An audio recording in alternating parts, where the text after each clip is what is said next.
Chilling tales for dark nights.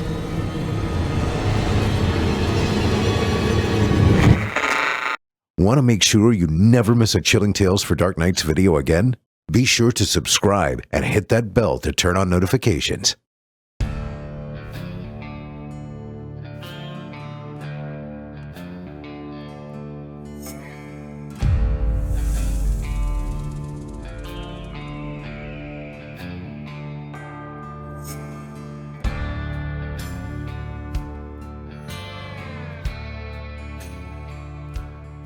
Well, hey there, friend.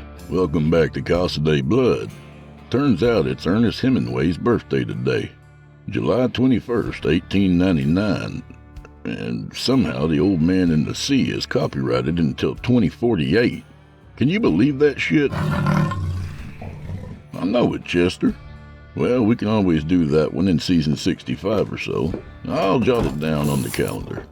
Well, come on in, friend.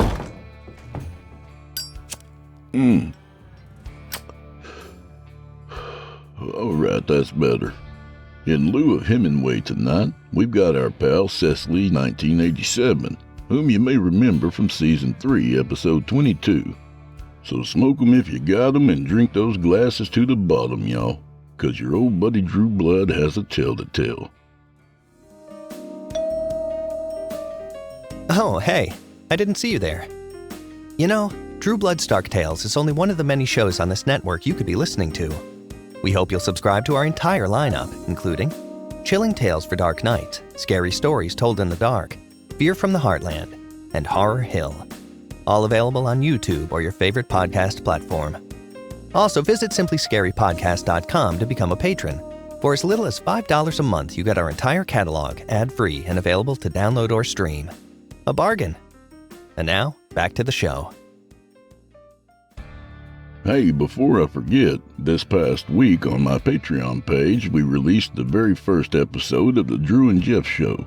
Now, I'm not going to say it was a resounding success or anything, but when it was over, I felt kind of like I had survived a massive train wreck or something like that. I don't know how to explain it, but it seems we were successful. If anything, we had a hell of a lot of laughs, and our pal Paul J. McSorley showed up, host of Fear from the Heartland, and hung out with us for a while. It was a lot of fun, and judging by the comments, the patrons seemed to enjoy it too. So what are you waiting for, friends? If you've ever wanted to support me or what I do, or just feed Chester, sign up at the Patreon page today. Go to patreon.com/Drew Blood and become a patron, friends.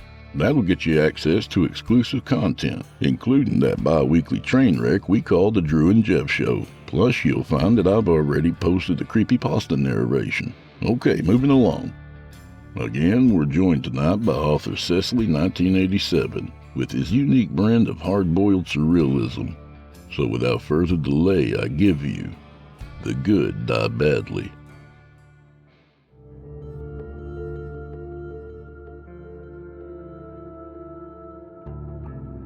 I hate this case.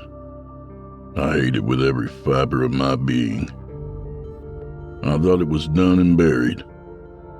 Now I'm back here at the crime scene, waiting in my car for the alcohol and Vicodin to kick in, sending a goodbye text to my ex-wife and grown child.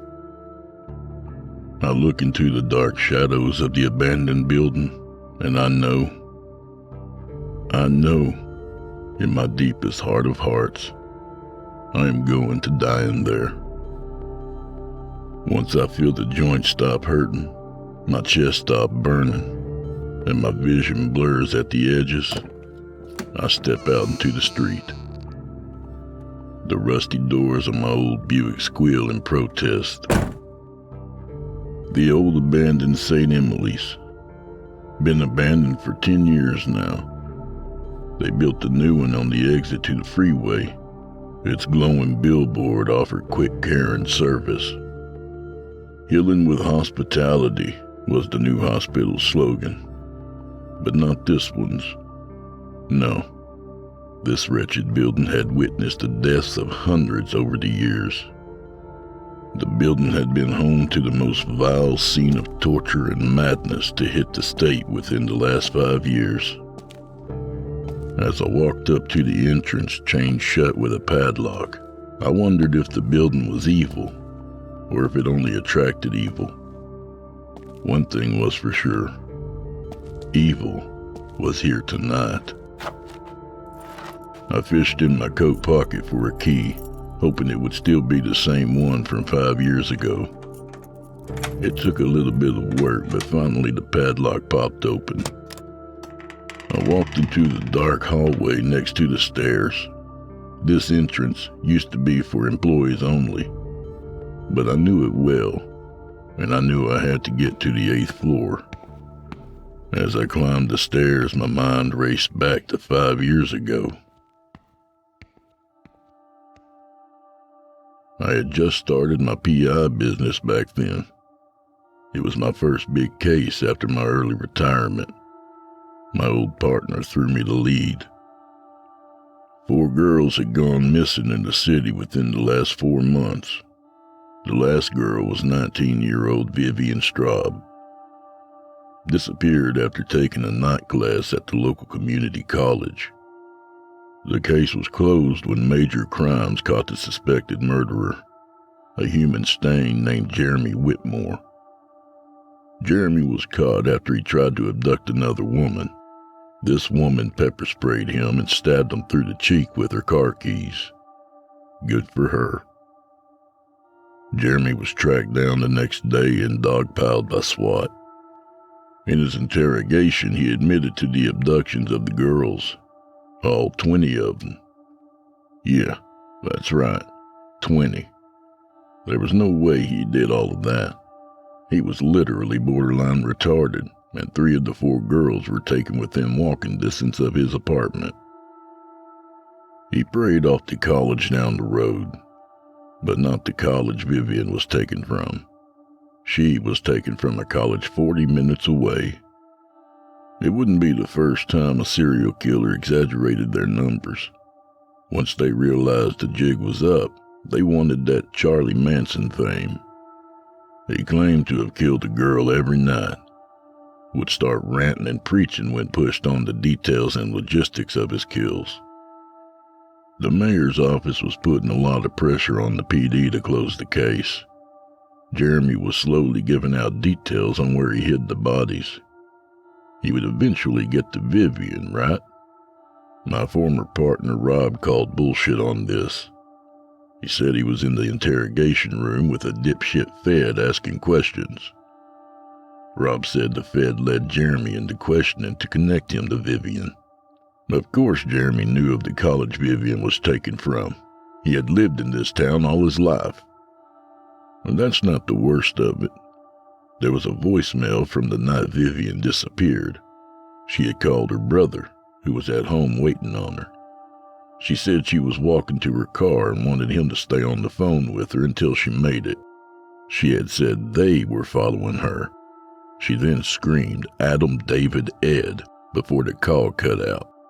You see, Vivian's uncle was a cop back in the day. Adam David Edward is police alphabet for ADE.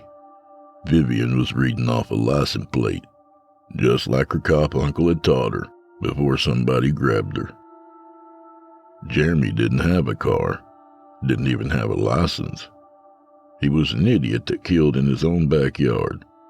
So needless to say, Vivian's family didn't believe Jeremy was her killer, and there was hope she was still alive.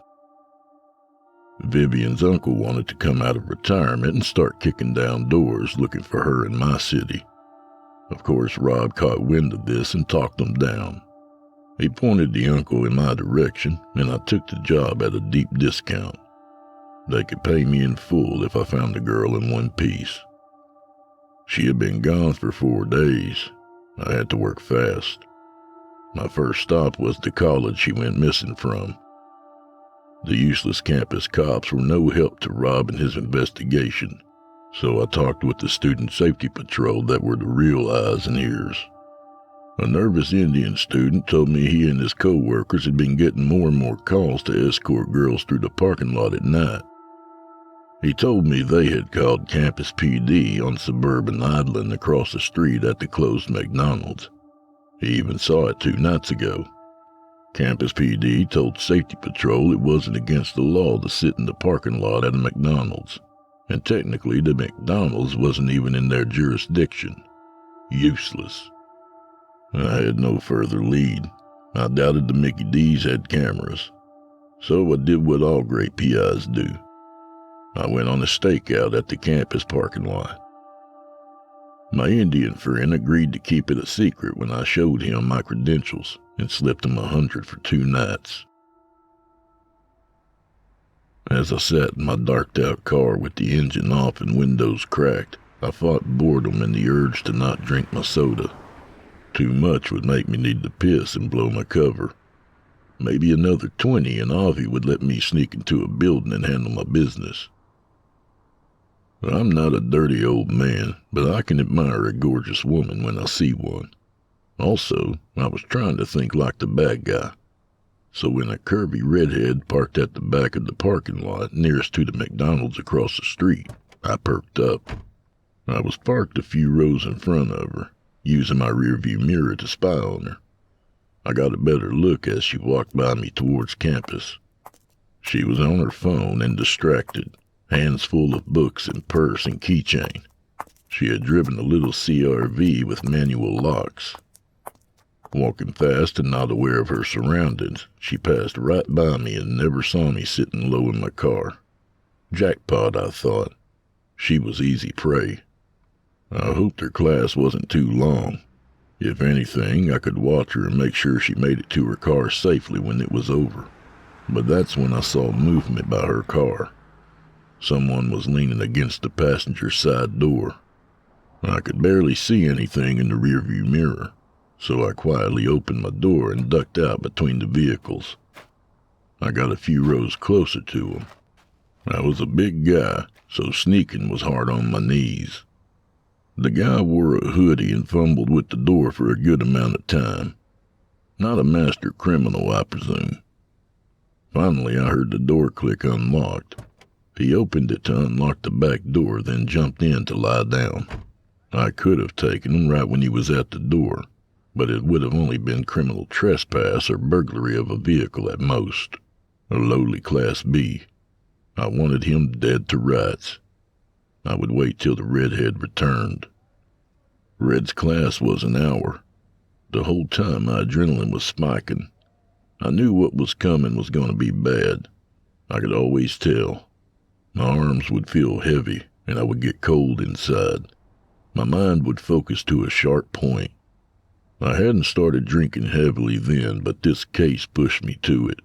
I took a couple swigs of my flask.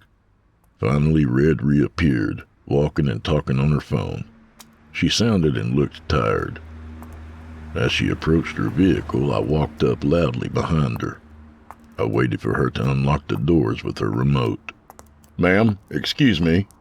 I'm working with the police. Please hang up your phone and call them right now." I pulled my Army-issue Colt 45 from my jacket, a retirement gift. Had my name on it and everything. Hoped it would only be used for show. The silver gleam of it caused her eyes to widen. What? What? She stammered. "Stand back. There's someone in your back seat," I said as I leveled the pistol at the car. She did, and I announced loudly, "Come out, shithead. Let me see your hands." There was a moment of silence. Then the car started rocking and I could hear banging on the door. Red whimpered and ran to hide behind another car. All I heard was, "Oh, Jesus! Oh, Jesus! Oh, Jesus!" as she fled. The back door kicked open and I heard a snort and a cough from within. A man sat up and started squirming out feet first. He was draped in shadows, but I could see he was tall and lanky. He stood up to face me. Both his hands had bloody bandages wrapped around them. He pulled back his hood to show me a toothless grin and a pus-filled missing eye. I took a step back in horror. His face was covered with sores and cuts. He was missing a left ear, and he smelled like decay. "Get on the ground now," I commanded. He snorted and spit at me. Yes, cat shit. Pervert with purple eyes. I see you. I see you, Mr. Squiggles. I knew this was meth speak, so I reiterated my position. I'm not a cop, brother. I'll stack this clip in your face and claim self-defense. He lunged at me. He almost fell to the ground by tripping over himself. My shot rang out and busted the window behind him. He shot back up and grabbed a hold of my weapon with both hands. We both wrestled over it. One of us must have hit the button to eject the mag. It clattered across the ground. Damn, only one round in the chamber now, and he had crazy meth strength.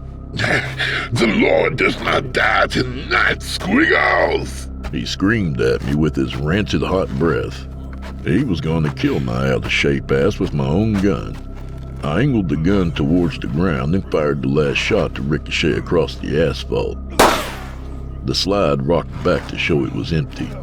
I then released it and our fight was over. The idiot pointed the obviously empty gun in my face and tried to shoot me. I slammed the meth head with a heavy right hook. He flew back to crack his head against the driver's side window. I huffed over to him and flipped him on his stomach, and I sat my fat ass on his ass. He was okay. He was screaming obscenities and made up Bible verses at me when Campus PD arrived, all rolling up like super cops, screaming and pointing guns at me. They even put me in cuffs. Finally, Rob showed up with the real PD. Campus police asked for help when I mentioned it was connected to an ongoing city case. He had them take me out of the cuff, too. Rob, this guy knows where Vivian is. Give me a lead and I'll get to her. I can cut through all the red tape. I stammered to him. Whoa, slow up. Do you think this guy has a coherent thought in his head? Rob asked as the campus cops threatened to tase him in the back seat of the patrol car if he didn't stop trying to kick out the windows. A mixture of his slobber and blood smeared all over the glass from headbutting the window. Get me a criminal history and a background check. We for sure know he wasn't the brains of the operation. Maybe I can find an accomplice, I answered. Rob shook the idea around in his head. Sounds good. You were always a crap magnet on my shift. Let's hope it helps you find these turds. Right, I said. Keep me in the loop. I'm going to run home and wash this stink off me. I turned to leave. Rob coughed. Hey, you forgetting something? He said, pointing his finger at my gun. You discharged 2 rounds at the scene of an attempted kidnapping. I slumped my shoulders and leaned in close. Come on, Rob. These guys overlooked taking it from me. Besides, I may need it soon if you get me that hot tip. Rob gave me a look like a disapproving parent to his child, even though I had 4 years on him. I don't know. I told Campus PD I'd be in tomorrow to give them a witness statement. I'll return it then. All right, you better. Don't get one of these rookies in trouble by taking advantage of their lack of knowledge. We were there once too, Rob chastised. All right, boss man, I'll play nice. Just run his background quick, I said, giving him a wave as I left.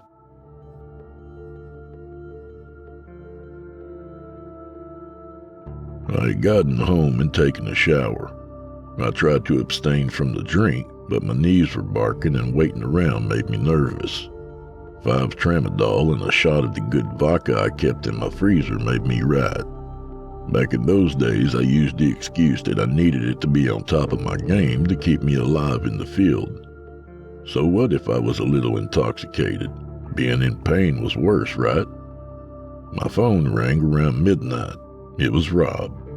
William Kent Smith, age 28, used to be a janitor at the old St. Emily's. Been on the street since it closed. But it gets better. He owns a 94 model Suburban with license plate ADE 5076. This is our guy, or at least the driver of the vehicle used in the abduction, I said back, already grabbing my keys and coat. Where do you need me? What's his address? We're executing a search warrant in the morning. I've already sent a uni by his house. No Suburban. I need you to check the hospital. We know he wasn't the brains, so she may be stashed off-site. Rob paused. And he had keys. Tons of them on the big keychain. Not enough for probable cause, but enough for reasonable freaking suspicion. I considered carefully. It made sense. He may still have old keys to the place he used to work, and it would be hard to get a search warrant for an entire hospital without further evidence. I needed to get in there fast. Vivian was on a ticking clock. It was almost like old times working homicide with Rob again. When I pulled up on St. Emily's, it was almost 1 a.m. The 8-story tall block building loomed like a dark giant in the sky. It dominated the skyline over the short buildings around it. Most were relocated private practice doctors' offices and unused parking garages, so it was quiet and empty. I pulled up to the new chain-link fence and padlock. I snapped the padlock with some trusty bolt cutters, an essential tool for PIs. I'd take the criminal trespass charge if it meant saving the girl. All the entrances were chained shut. I found the low window already partially shattered. I cleared the rest of the glass out with my giant mag light, and in I went into the administrative wing. I had no idea where to begin my search. Hopefully my bad luck would put me in the path of the bad guys, so I made my way into the stairwell. At least I could find a sign indicating what floor was what. Once I entered the dark stairwell, I did find a dusty map mounted to the wall. I brushed off the dust and lit it up with my flashlight. If I was a bad guy, I would take the victim somewhere they couldn't be heard and couldn't escape. A basement, maybe? The hospital had 2 of them. My heart almost gave out as I heard a banshee scream echoing down the stairwell from far above. The yell bounced off the walls, making it seem like a choir of copycats. I couldn't make it out to be male or female. It was just loud, shrill, and in pain. I guess the bad guys chose the top floor. I looked at the map to see the top floor was the pediatric wing. Great. What's the deal with sickos and children? As I made my way up the stairs, I took care to pace myself. What good would I be if I had no energy to face whoever it was up there? As I reached the 6th floor, I turned on my flashlight sporadically, not wanting to catch the attention of anybody that could be somewhere in the stairway with me. As my light revealed my ascent to the top, it also chronicled a descent into madness. The walls are now covered with your standard curse words, pentagrams, and phallic imagery. But more and more I see a badly drawn stick man with 2 purple dots for eyes, over and over. Some of chalk, most drawn with runny spray paint by unsteady hands. But all have the telltale purple dots for eyes. By the time I was halfway between the 7th and 8th floor, the walls were covered with the wavy lines of the stickman. They stacked on top of each other like an army, or a silent crowd watching my climb. Another set of words ran together underneath the stickmen in an uneven hand. Mr. Squiggles, Mr. Squiggles, Mr. Squiggles, over and over. He wants pain, he wants sweets, he wants pain, he wants meat. It ran on and on, all over the stairs, the tops and bottoms, at hard-to-reach angles. I kept my light off as I reached the platform for the 8th floor. Moonlight poured in from the windows, and the orange flicker of propane lanterns dotted further down the hallway. I slowly made my way down the hallway. I had to make my way past too many open doors as I approached the nurse's station. I could imagine another meth head or freak charging from the dark open mouths of these rooms at any instant. Cartoon paintings of happy children, animals, and airplanes decorated the walls. The creepy factor was off the charts, and the grip on my gun was getting sweaty from the strain I was putting on it. The nurse's station had a glowing lamp atop it, and I made the corner to see a man sitting on the floor with his back slumped against the counter. I approached the man to see, I kid you not, a power drill sticking into his head. Fresh blood leaked out of the wound. At least I solved the mystery of who was screaming earlier. He had blood-matted dreadlocks and dirty nurse's scrubs. Both his ears were missing, fingers too. I had seen this before with Meth Head Will in the parking lot. He had a lanyard around his neck. As I bent down to retrieve it, his eyes popped open and he grabbed my hand. Who are you? He said in a sing-song voice.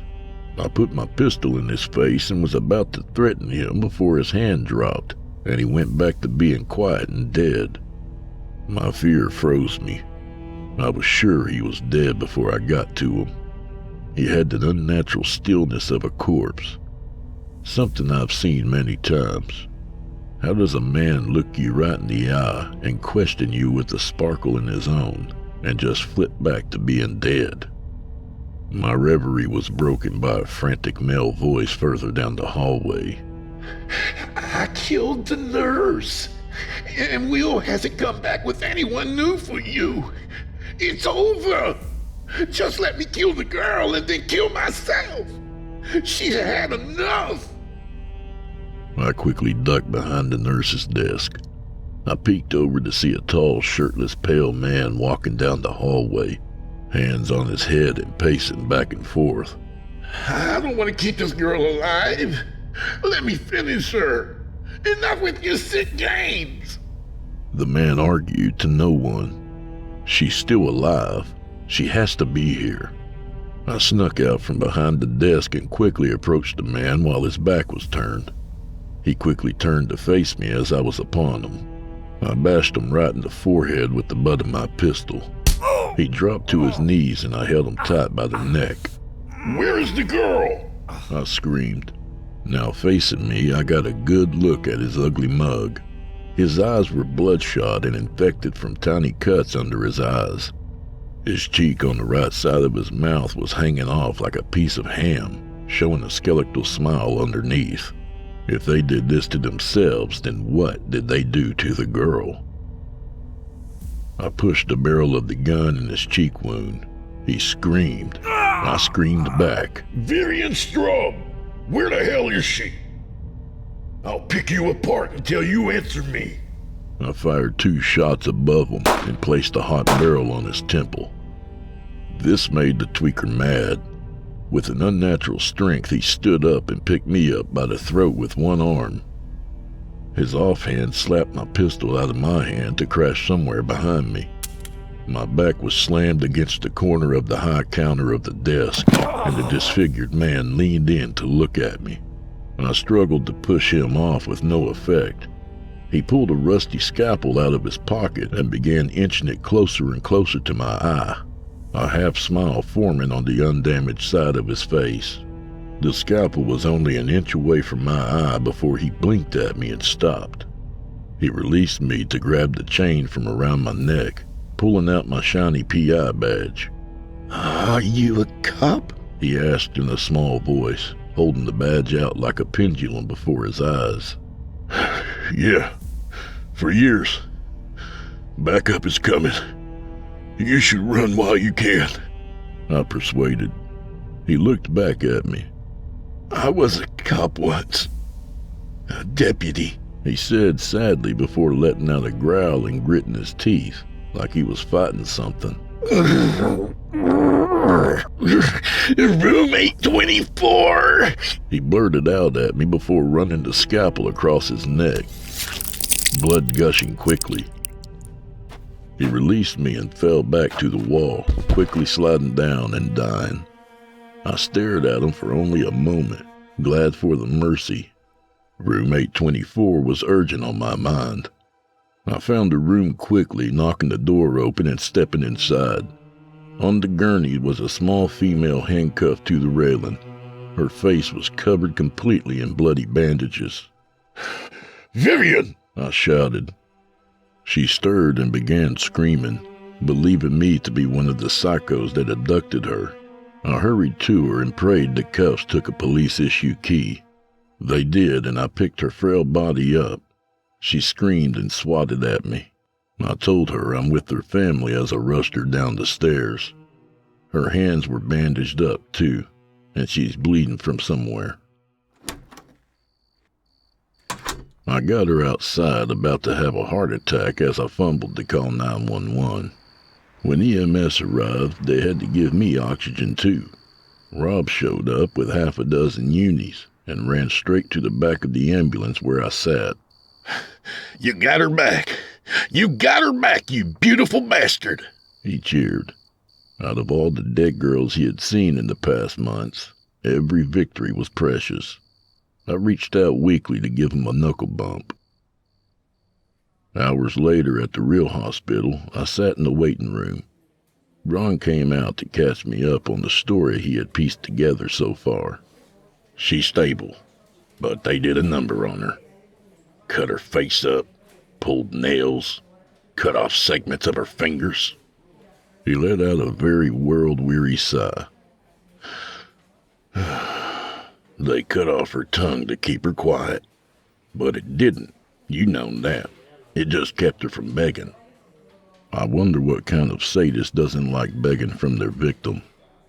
She'll never be the same, I said while looking down at my lap. The guy you sat on at the campus fessed up to the three of them grabbing her. He said he was looking for a new victim to keep Mr. Squiggles from eating them, Rob said with a question on his face. I sat there thinking over the crazy night, wanting to know more. I wanted to go back and poke around before CSI cleaned up. I had an idea. Shoot, Rob, I dropped my gun. He looked at me like, so what? I shot it off and put it in the suspect's mouth, I whispered. It'll raise questions on the ethics I used during my investigation when CSI finds it. Also, think of the poor campus cop who didn't take it from me when he should have. Oh, God. All right, Rob said as he fished a key out of his pocket. The company that owns the building gave me a key. He held it out. Don't keep it.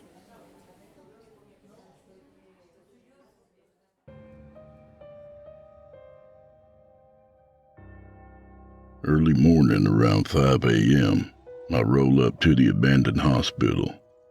Another 3 tramadol, BC powder, and a Red Bull. I hadn't graduated to Vicodin yet, but you see the progression. This time I walked in the front door. A giant white display faced me. Used to be the welcome and information sign, now blank. When I got upstairs, CSI had already taped it off and removed the bodies. New shift must be coming on in an hour. They had a patrol vehicle stationed outside. Rob told him to let me in to take pictures for my own report. I quickly located my shiny pistol. It had fallen right in a wastebasket. CSI for sure would have found it today. I snooped around a little, only finding food wrappers and plastic sacks filled with human waste. They must have been living here for months. I walked into one room to see 2 electric lanterns still on, low and losing battery. On the wall, a tapestry of cartoon animals and smiling doctors and nurses. In the middle was the biggest drawing of the squiggly stick figure with purple dots for eyes, about 6 feet tall. Bloody handprints smeared around it to form a macabre halo. Laying on the floor around it were all sorts of bloody tools and knives. I saw a Bible with a bloody knife through it. Its pages stuck together with something awful. As I bent down to look at it, I saw a motion in the corner of my eye, where the Squiggle Man stood. How do I describe it?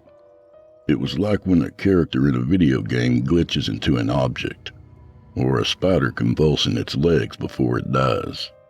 It was only for an instant, but the stick man spasmed and twitched violently. When my head jerked back up, it was still, back where it should have been. But I swear the 2 dots were further down on its head, looking down at me. That was enough for me. I'd been up for over 20 hours. I had all sorts of chemicals in my system, and I had witnessed some traumatic crap that probably will give me nightmares for years. I needed to go home. I made the trek back down the stairs and through the main lobby. I came to the front door and stopped to fish out the key from my pocket.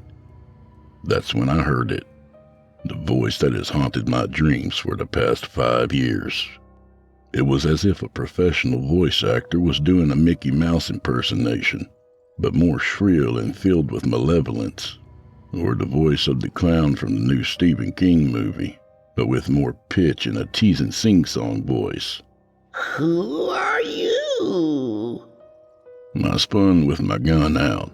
The voice pulled at something deep in my monkey brain. It told me I was in the presence of a predator. I saw nobody anywhere in the dark, but one thing did immediately catch my eye. On the giant wide display was a large drawing of a squiggly stick figure with 2 purple eyes. It was around 5 feet tall and had one hand up, as if waving goodbye. Well, I got the hell out of there. I swore to myself I would never be back. Whatever was haunting this hospital was outside the all-seeing view of God. It felt cold and evil. I just somehow knew.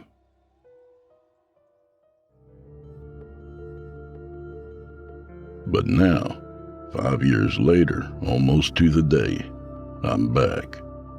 And I know it's up there, waiting for me to come in. Like the wolf tempting Red Riding Hood to put her head in its mouth. It's waiting for me to finish what we started.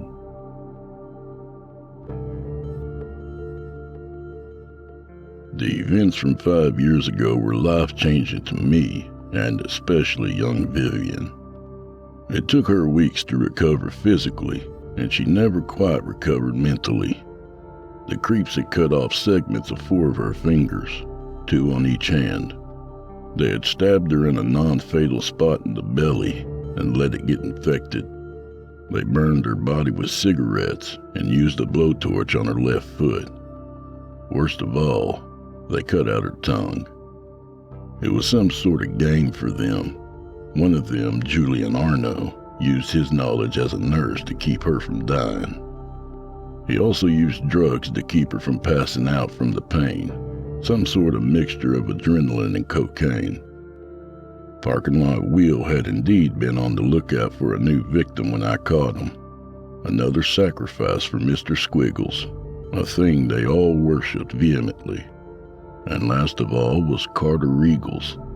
He was the ringleader of the group. Through investigation, I found out Carter used to work for the local PD back in the day.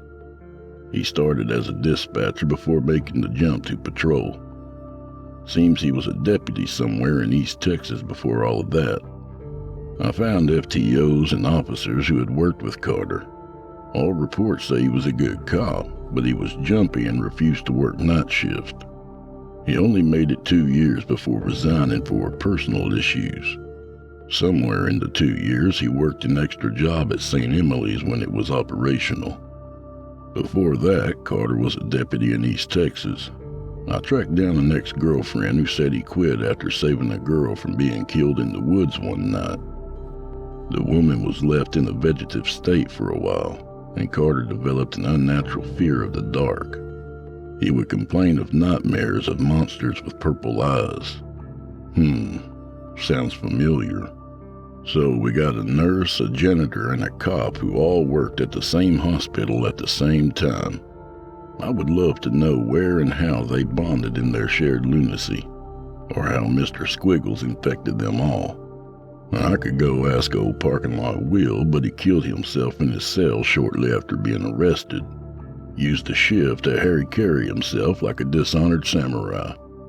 Hell of a painful way to go. I'm glad he chose that method. Vivian went on to actually regain some semblance of life.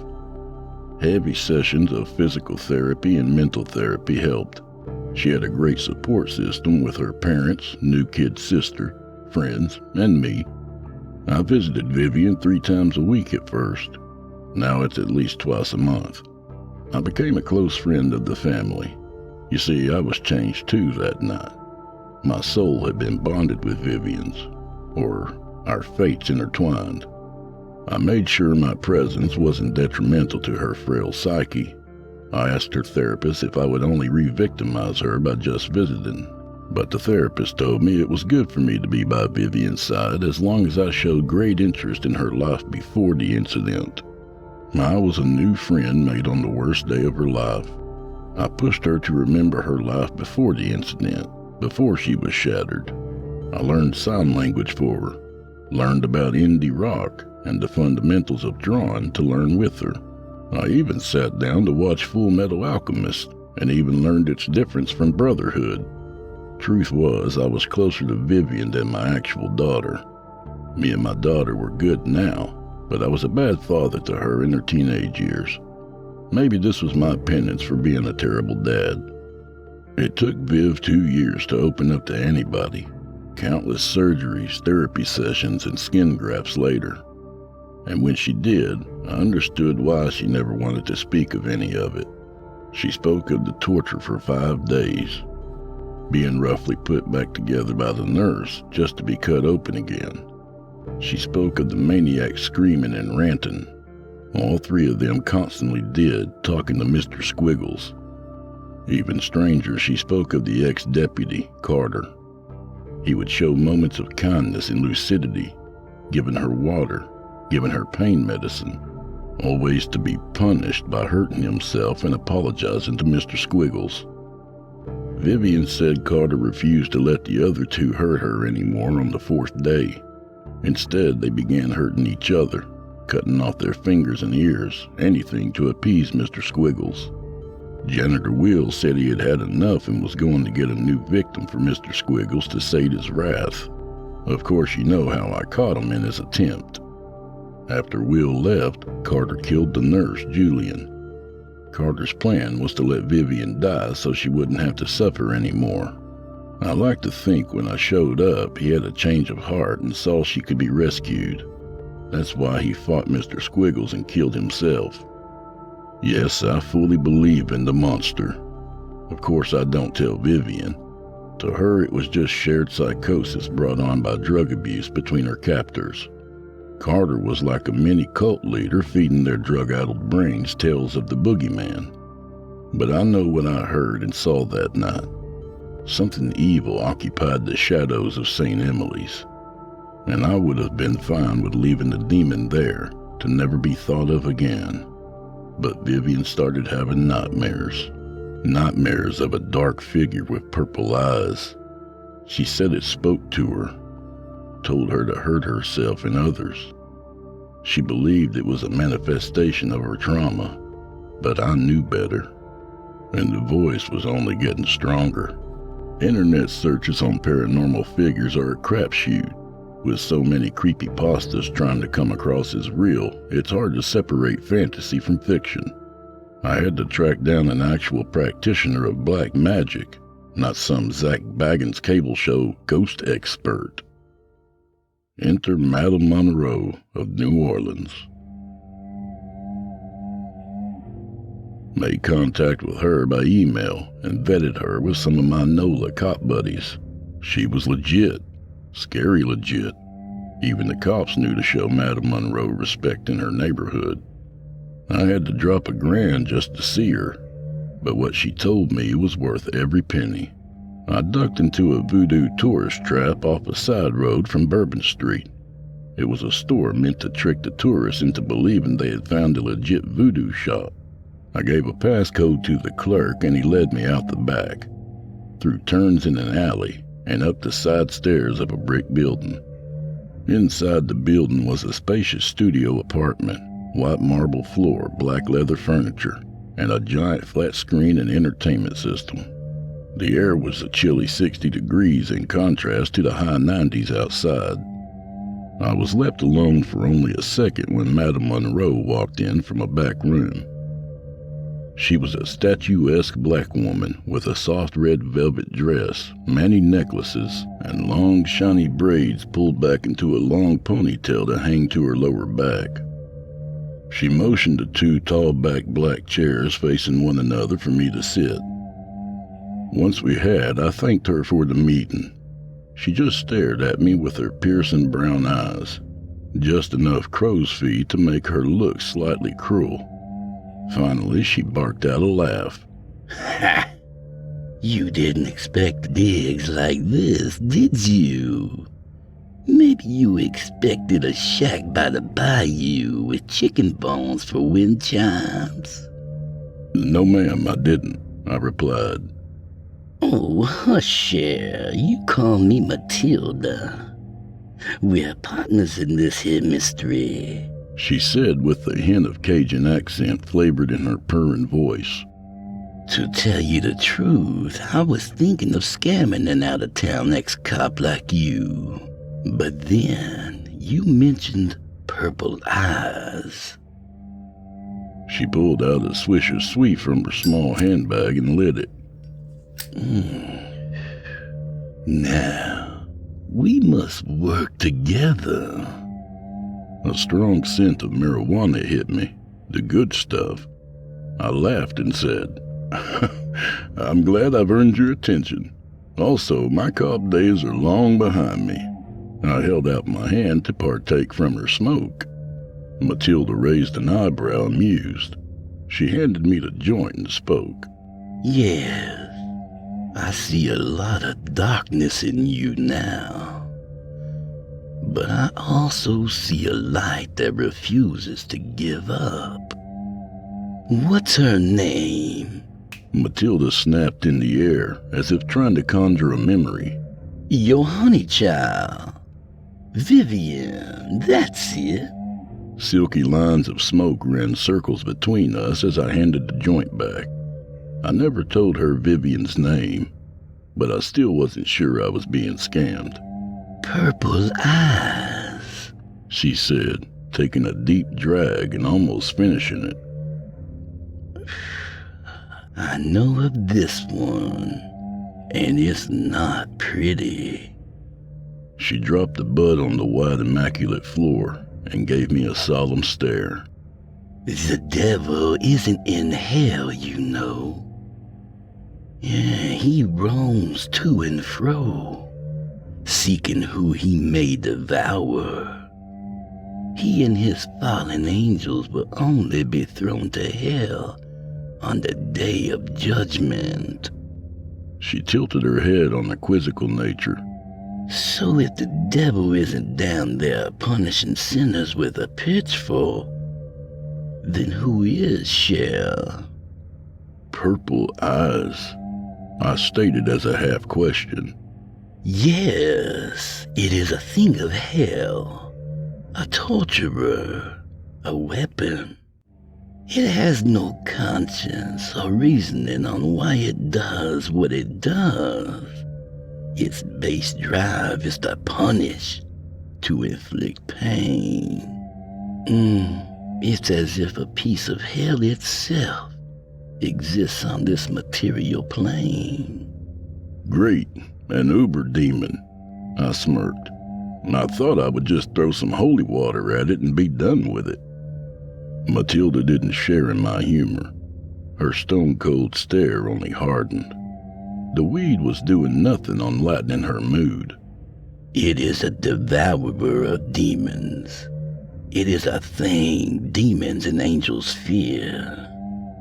It's used as a warning to show angels what the price of disobedience will get them.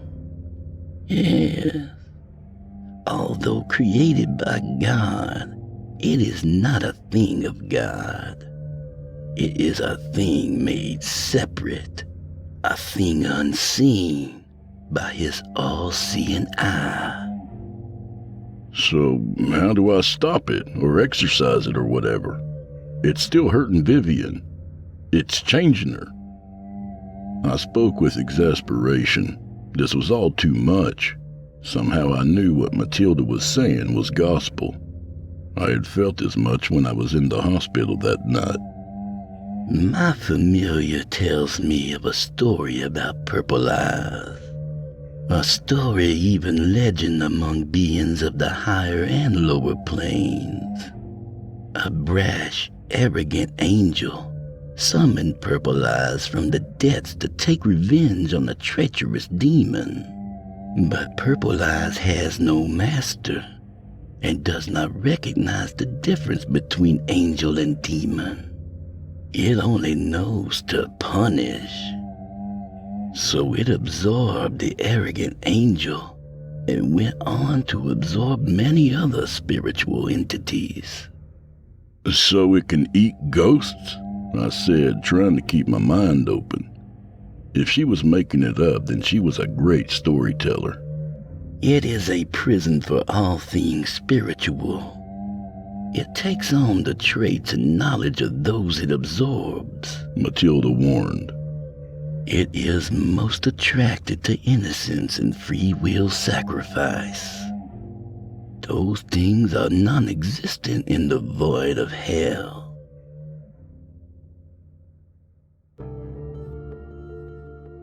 I left Madame Monroe's another $3,000 louder.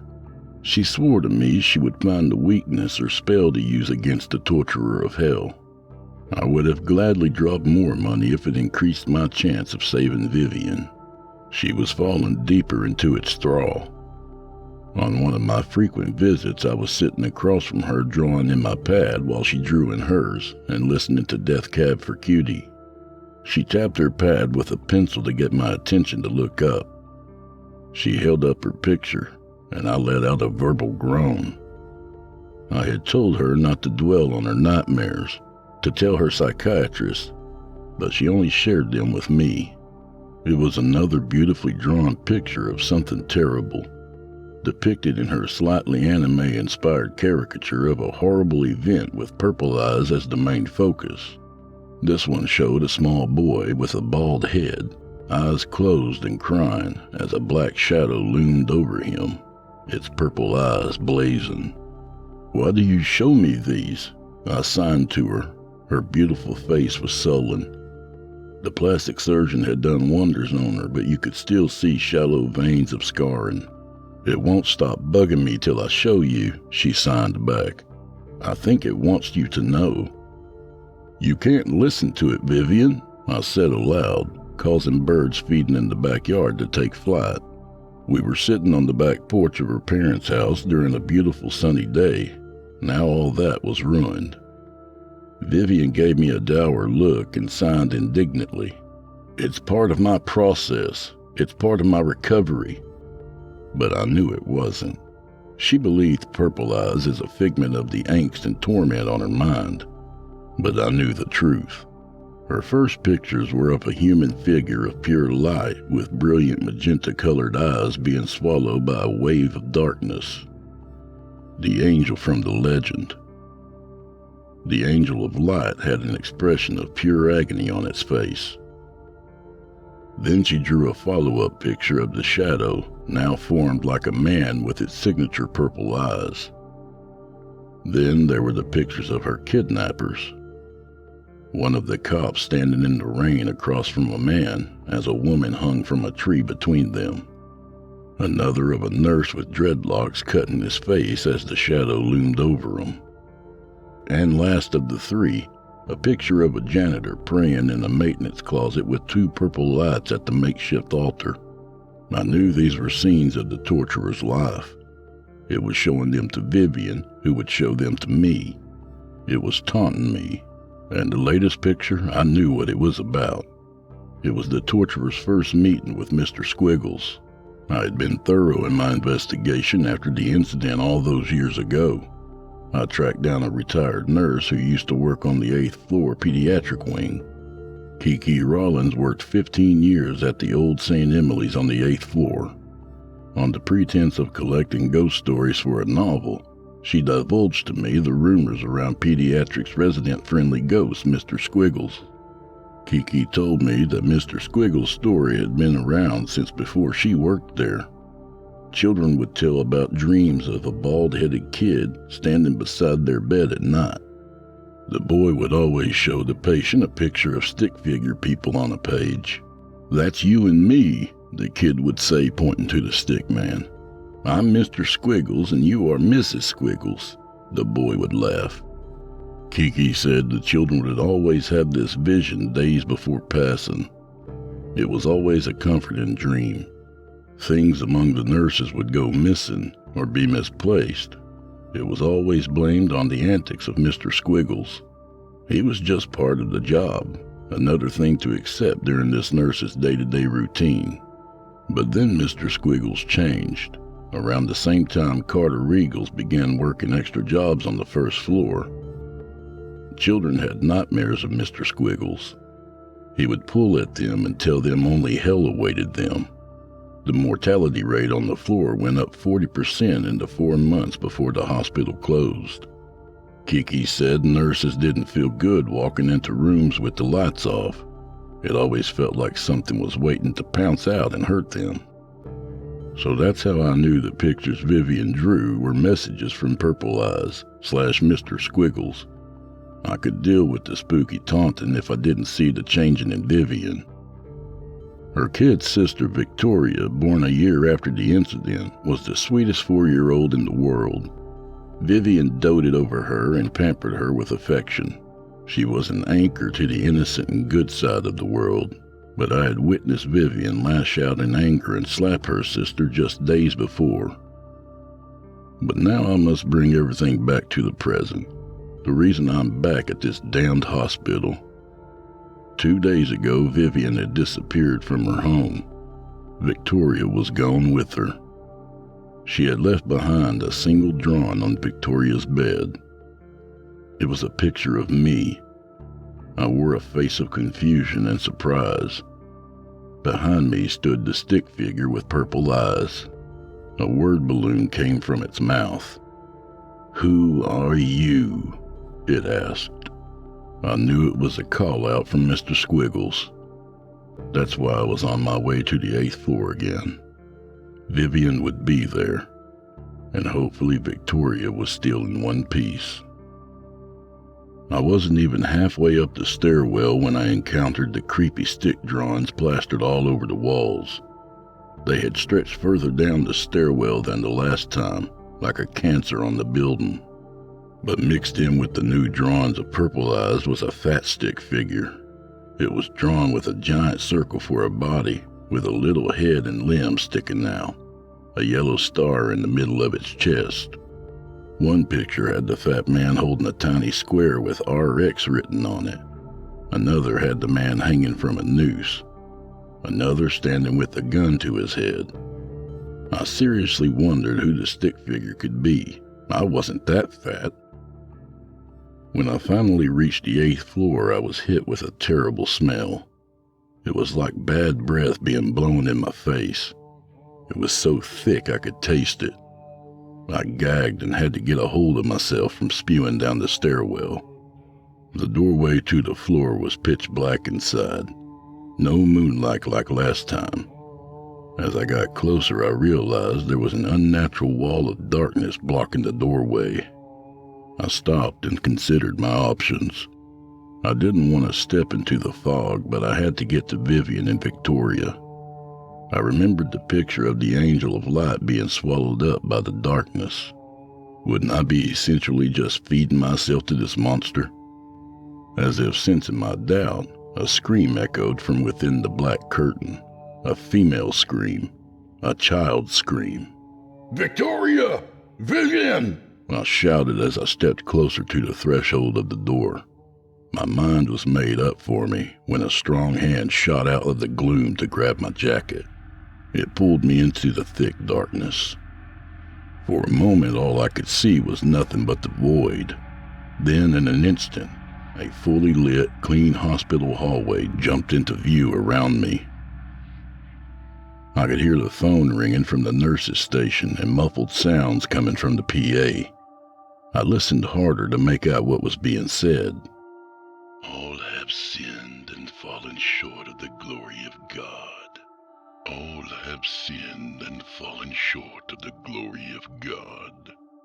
All have sinned and fallen short of the glory of God.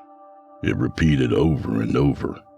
I continued down the hallway, and just like that last time, all the doors were open. Each door I passed, I could see pale children staring at me with sadness in their eyes, or curled up on the floor crying to themselves, or screaming into the sky. How many children had he taken? I was approaching the nurse's station when my surroundings changed again. I was standing in knee-deep water with a circle of trees around me. In front of me, a one-eyed man hung from a rope tied to a tree sprouting out of the water. As I walked closer, he spoke to me. He lies. You can't deal with him. He will take and take. He will burn your soul out of you. The hanging man croaked, swinging gently. He lies. He will take and take. The hangman repeated like a mantra. I guess Purple Eyes wanted a scene transition because I was suddenly sucked deep into the water. Down I went into the endless depths.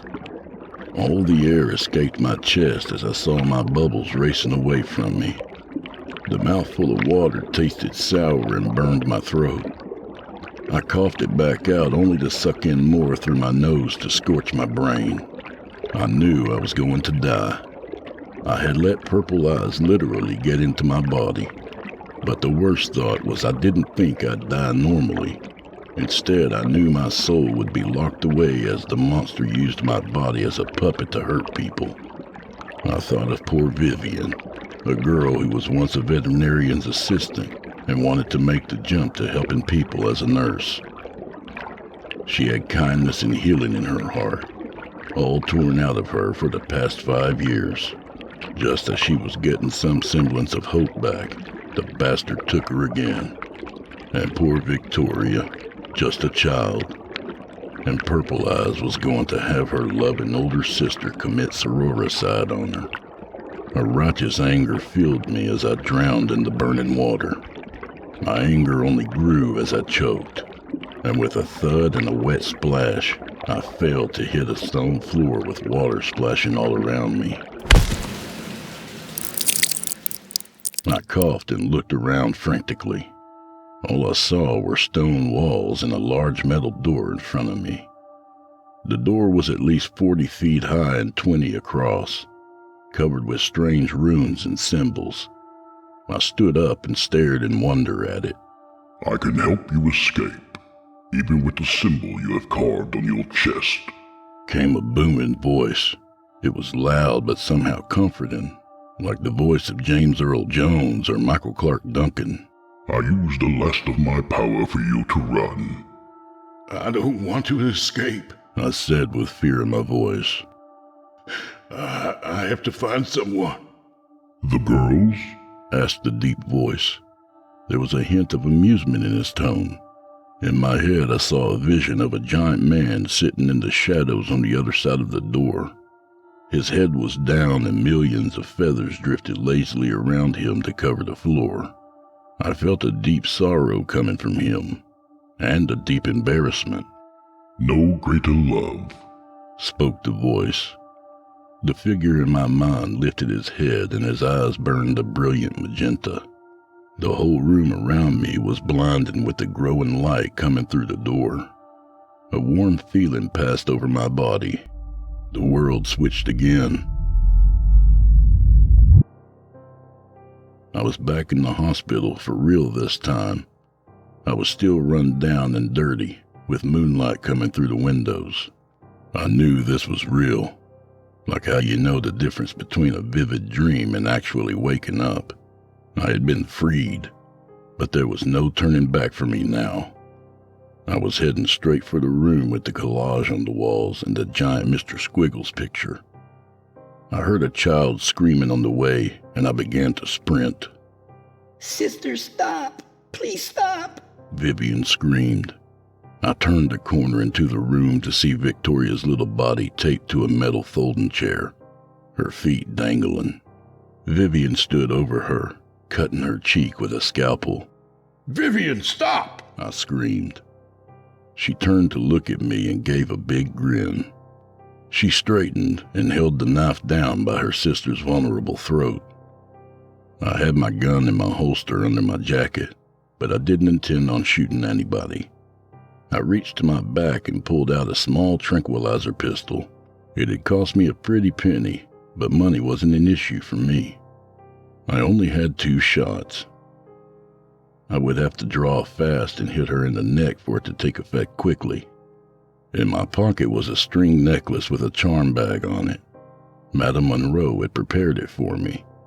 It should cause an invading spirit to leave the body. I would put it on her after I hit her with the trink dart. I just hoped it was strong enough hoodoo to work on this creature. As I was pulling the trink gun from my back, I felt an explosion hit me in the side of my face. The trink gun clattered to the ground as I spun around, dazed, to see a man swing and hit me again. My vision went black for a second, and when it returned, another punch hit me. I should have known Purple Eyes would recruit another junkie for muscle. I had been a boxer back in college, and I knew the telltale signs my ass was about to be KO'd, so I ducked under another punch to come up with a 1-2 combination of my own. It stumbled my attacker back enough to get a good look at him. It was Rob, my old partner. My heart sank as I saw the circles under his bulging eyes, and face caked with dirt. How long had he been under its control? Why hadn't I kept better touch with my old friend? He must have spent hours at this cursed crime scene, and more talking to parking lot Will. Plenty of time for the torturer to get his hooks in him. I couldn't see him like this. I had to help him. He stunned me with another punch. He was taller than me and had a good reach. I took the next punch like a champ to get in close to him and grab him by the neck. He started hammering me in my stomach as I pulled my spare trink dart out of my jacket pocket. I stabbed it into his neck and at first thought it had no effect on him.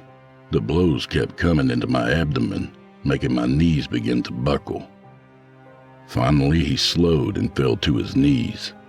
I left him dazed and rocking as I went to retrieve my trink gun. When I turned around, I expected to see him on the ground, but he was stubbornly getting to his feet. He reaches into his own dirty coat to produce a black pistol. On instinct, I quickly pointed the pistol and shot Rob right in the solar plex with the dart. He grunted and continued to try to level the Glock at me, but his arm shook like the gun weighed 100 pounds. I quick-stepped forward and pushed him with both hands, and he went sprawling backwards to hit the wall, sliding down unconscious. I ran over to Rob and bent to check on him, first grabbing his gun and tossing it into the hallway. His eyes fluttered and he moaned like he was trying to wake up. "Damn it," I said as I dug in my pocket to pull out the charm necklace.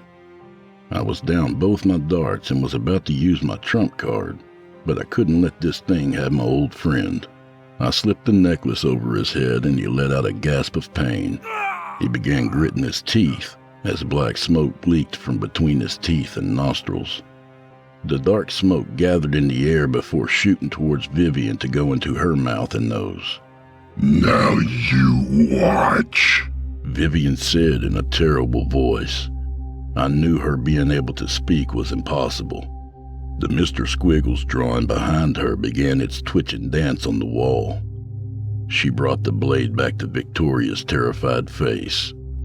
I tried to move forward, but my body wouldn't listen. I was frozen somehow. My mind raced as I tried to come up with a plan. I may have been lying when I said the necklace was my trump card. I had another plan, a last-ditch effort. I prayed to God to not have to use it, but I was always a sore loser. "Take me instead," I shouted. And just as I hoped, Vivian stopped and looked at me. "You are fat and useless, filled with hate and mistakes. But she is sweet.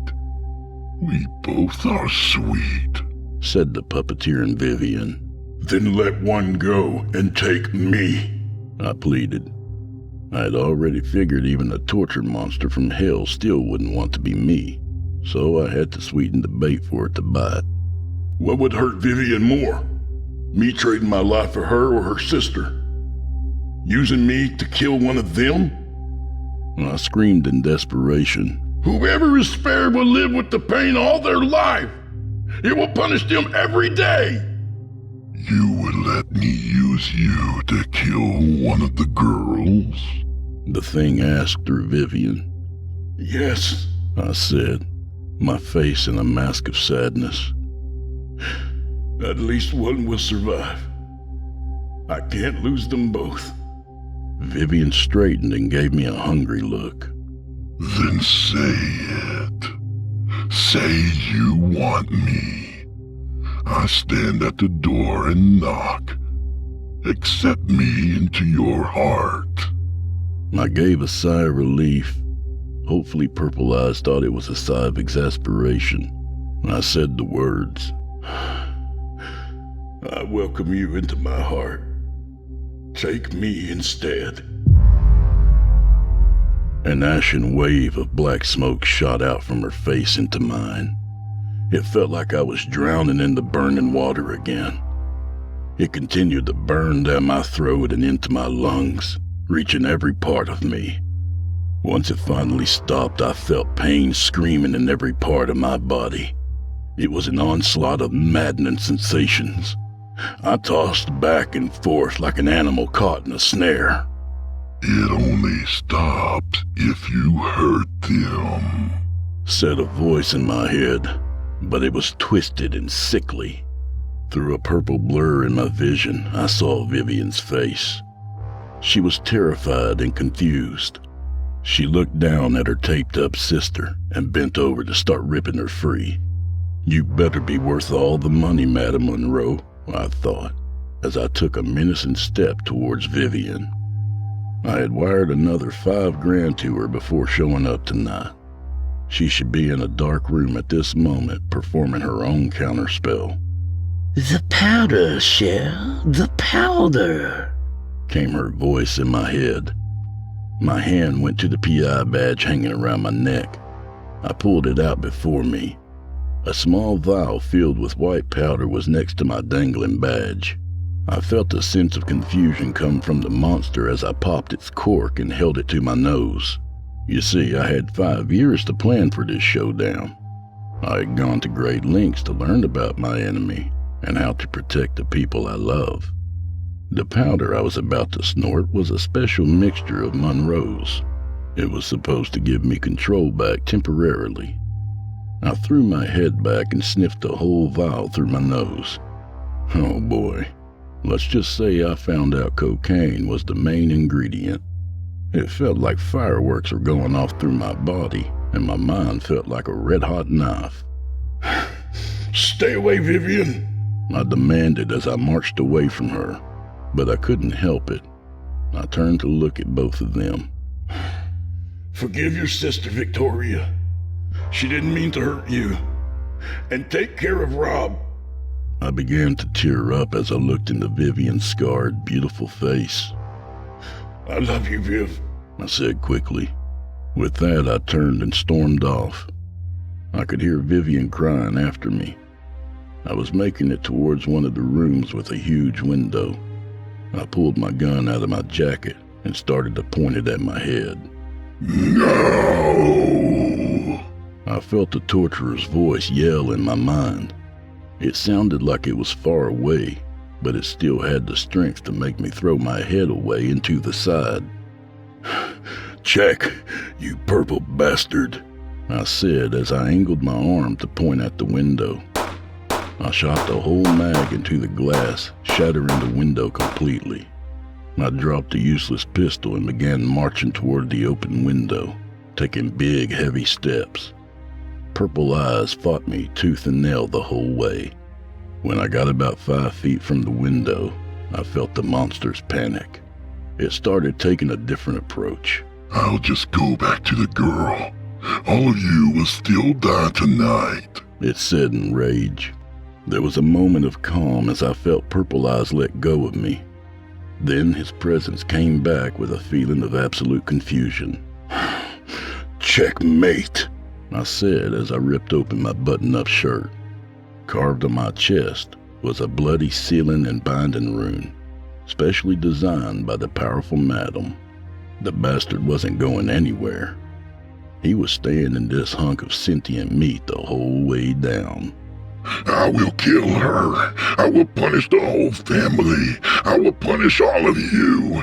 Only hell and torment await you in the end. I stood at the window and looked down. Madame Monroe said the monster would be bound to my corpse until the body was ash. He would be out of the game for a good number of decades. Enough time for the girls to heal and have a happy life. I stepped off the edge and felt the wind racing across my face. The monster screamed within me. Pretty good for a lowly burnt-out PI against an angel-killing psycho spirit. I smiled and thought, let's go to hell together, you bastard.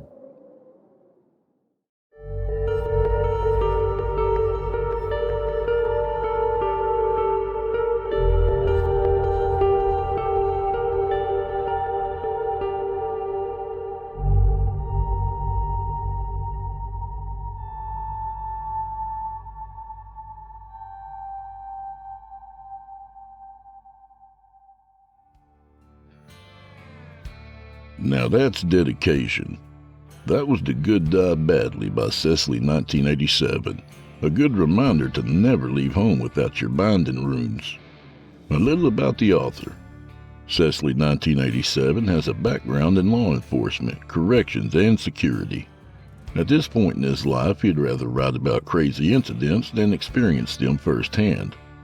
He names all his cats after anime characters and is a fan of Stephen King, Warhammer 40K, Silent Hill, and Max Payne.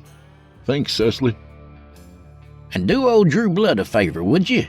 Subscribe to his podcast wherever you do your listening and leave him a 5-star review and a kind word, even if you're listening on YouTube. To hear a premium ad-free edition of tonight's and all the other episodes, visit simplyscarypodcast.com today and click Patrons in the upper menu. You'll find yourself at chillingtalesfordarknights.com, where you can become a patron for as little as $5 per month and get access to their entire audio archive, all ad-free and available to download or stream. Thank you for your time and for supporting our sponsors. When you support our sponsors, you support this show. If you happen to use Facebook, Twitter, Instagram, or YouTube, you can follow and subscribe to Chilling Tales for Dark Nights there, where you'll get all the latest updates and new releases and have the chance to interact with them each and every week. Oh, and you can find Drew Blood on Facebook and Instagram. The Drew Blood's Dark Tales podcast is accepting submissions, friend. If you've got a story or two you'd like to be featured on the show, send it to drewbloodhorror@gmail.com. If selected, you'll get the full treatment, 10 bananas.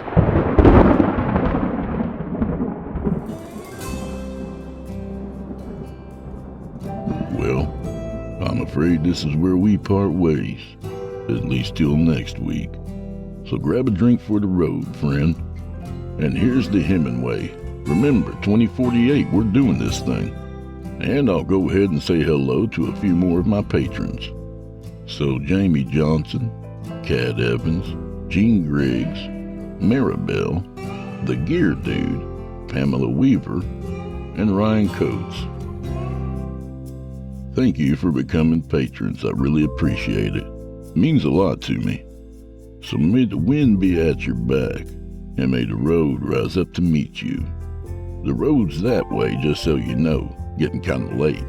And until next time, go fuck yourselves. Good night, y'all.